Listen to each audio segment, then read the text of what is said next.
Then I will make you into a great nation. Now look at this. Like, Moses had the opportunity right here to start a new covenant. The one with Abraham, null and void. God wants to start it through Moses. And yet Moses reminded God that he better count the cost. That what he began, he better finish, right? He's the author and perfecter of this Exodus. Watch. But Moses sought the favor of the Lord his God.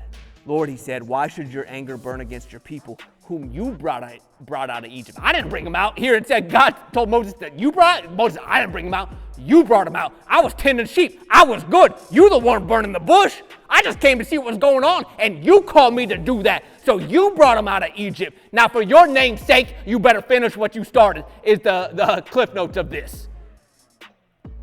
Why should your anger burn against your people, whom you brought out of Egypt with great power and a mighty hand? Don't forget how great you are, God.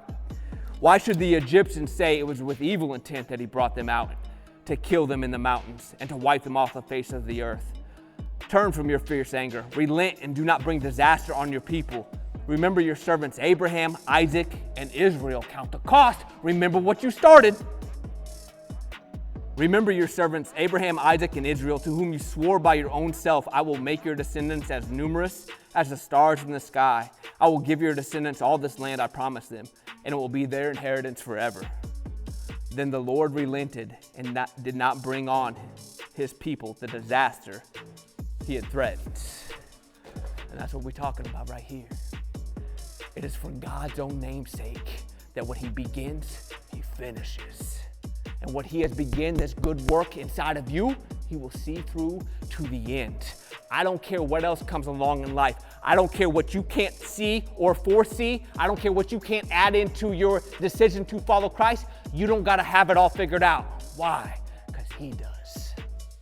And he's good at what he does. If he starts it, he will see it through to the end. And I'm talking to you, my man. If he brought in Jesus for forgiveness of sins, he's going to live up to that promise. He's going to extend that grace all the way. Why? Because he counted the cost. He knew the greatest sin that was going to ever come upon your life.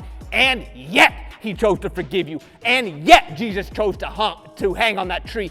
And yet he chose to be the first to rise among many brethren that will follow. Who will follow? Those that dare believe in what he has done and what he will do. What he has started and what he will finish. Feel me? This should make us feel so empowered and bring so much peace to our life that we ain't got to know what happens next. That it's not on us, it's on God. That he is the one that begins it and ends it. That he is the one that counted the cost.